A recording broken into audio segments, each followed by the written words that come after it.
Honest review sa earning app na Fun Crush kung legit ba or fake. Try this yourself. It's extremely dangerous.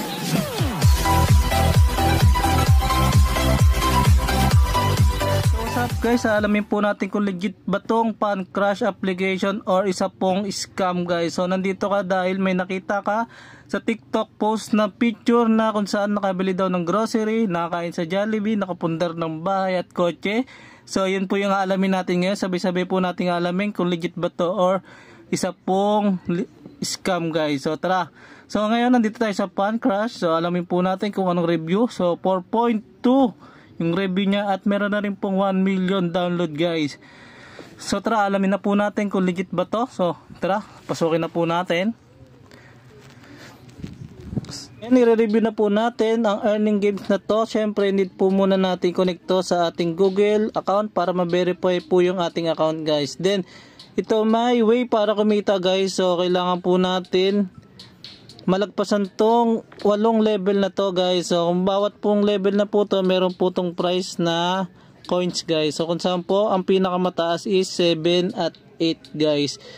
So ito pong level na po to, so kailangan po natin tapusin to ng isang araw lang guys. Kasi once na kinabukasan is magre-reset po yung ating level guys. So back to level 1 po tayo ulit dyan guys. Kung nakikita nyo po, so yung malaking negative na yung para sa atin. Kasi itong level 7 at 8 na to guys, so wala pa po or bihira pa po nakatungtong dyan. So chance po natin makuha yan is 0% or 5%. Dahil yung 7 at 8 na yan guys, napakahirap po talaga kunin yan based po sa aking research. Then once na makompleto naman po natin yan, so hanggat level 8, so meron po tayong 62 pesos once na perfect po natin yung level 8 na yan guys. So yung 62 pesos mo na yan, isang maghapon mo yan guys. So masisira ang ulo mo dyan sa level 7 at 8 na yan guys. Kung isipin mo, napakahirap po talaga laruin to. So imbis na Fun Crush, so may stress ka guys. So stress crush ang utak mo rito guys. Kaya kung para sa akin guys, kung isa kang fast earner, kung gusto mo kumita agad guys, so malabong para sa ito guys. So dahil hindi ka kikita rito ng lalaruin mo lang to guys. So malabo po tayong kumita ng malaking pera dito. So kung lalaruin mo naman to maghapon, so lugi ka rin. Sa isang araw mo 62 pesos lang. So napaka baba po nun. Then waste of consumption ng battery, tapos matutuyo yung utak mo.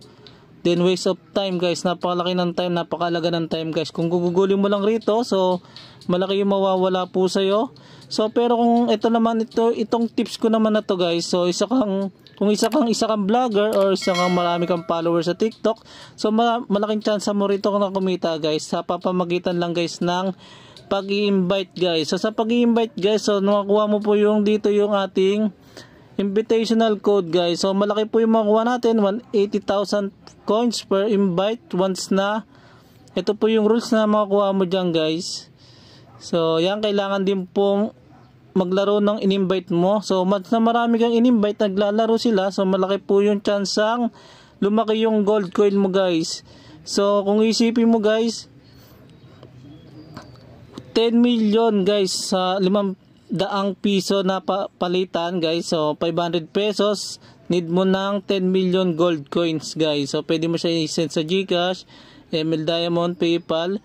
So kung ikaw po ay maraming followers or sa kang vlogger or streamer, so malaking chance mong kumita rito sa application na to. Kaya marami pong nagpo-post sa TikTok ng ganitong application na earning app guys. So kung lalaruin mo lang tong application na to guys, so kung ako sa'yo guys, wag mo nang subukan guys.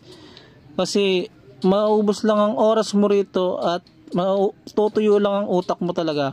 Pero kung mag-i-invite ka or marami kang friends na pwedeng utuin or isa kang scammer na rin, so malaking chance mong kumita rito. So dapat wala kang hiya. Pero kung mahihain ka, so malabo ka kumita rito. Based po sa akin, hindi po ako magaling mag-invite guys, kaya itong laro na to is X para sa akin to guys. So magsasayang lang tayo ng oras kung lalaruin lang natin tong 1 to 8 level na to. So 62 pesos per day. Yung 7 at 8 di mo pa makukuha. Ibig sabihin hanggang 16,000 gold coin lang makukuha mo kada araw. So malaking malayo at malayo pa po yung guys. Siguro mga ilang buwan ka bago ka kumita rito. So lugin-lugi na yung araw mo rito guys. Kaya para sa akin is tong slow earning application guys. Pero kung nag-i-invite ka, para sa itong application na to. Once again, this is your J-Throne TV. See you guys to my next video. Peace out.